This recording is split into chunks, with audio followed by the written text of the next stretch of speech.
কিছুদিন ধরে সবাই বলছে আপনি মুটিয়ে গেছেন, আপনি পাত্তা দিচ্ছিলেন না। যদিও ড্রেস কিছুদিন ধরেই টাইট লাগছিল, তাই পরদিনই একটু বড় সাইজের ড্রেস কিনে নিয়ে গেলেন।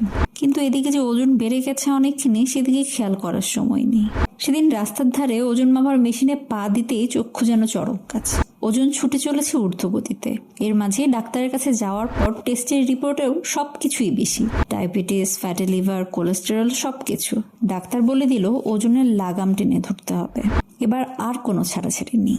এরকম ওজন যে বেড়ে গেছে সেদিকে অনেকেরই খেয়াল থাকে না, যার ফলে পরবর্তীতে নানা রকম স্বাস্থ্য ঝুঁকি দেখা দেয়।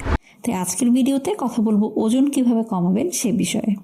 সবাই চায় দ্রুত ওজন কমাতে, 7 দিনেই অনেকে চায় 10 কেজি ওজন কমাতে। তবে 10 কেজি ওজন সম্ভব না হলেও এর কাছাকাছি কমানো যেতে পারে। সেজন্য প্রথমে এই 7 দিনের জন্য একটি নির্দিষ্ট ডায়েট চার্ট তৈরি করতে হবে। এখানে কার্বোহাইড্রেটের পরিমাণ কম থাকবে, প্রোটিন এবং ফাইবারের পরিমাণ থাকবে বেশি। ডায়েট চার্টে প্রতিদিন খাবারের ক্যালোরির পরিমাণ 1200 থেকে 1500 ক্যালোরির নিচে রাখার চেষ্টা করুন। চিনি জাতীয় খাবার একেবারেই বাদ দিয়ে দিতে হবে। একেবারে বেশি না খেয়ে 2-3 ঘন্টা পর পর অল্প অল্প করে খেতে হবে। শুধু ডায়েট চার্ট করলেই হবে না, সেই সাথে এই 7 দিনের এক্সারসাইজেরও একটা রুটিন করে নিতে হবে। প্রতিদিন কমপক্ষে 1 ঘন্টা এক্সারসাইজ করতে হবে।